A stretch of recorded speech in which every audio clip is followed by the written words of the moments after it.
itu wilayahnya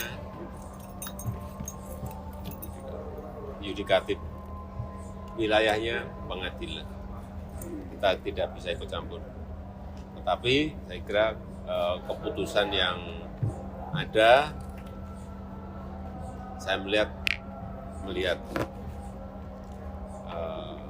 pertimbangan fakta-fakta, pertimbangan bukti-bukti, juga saya kira kesaksian dari para saksi itu menjadi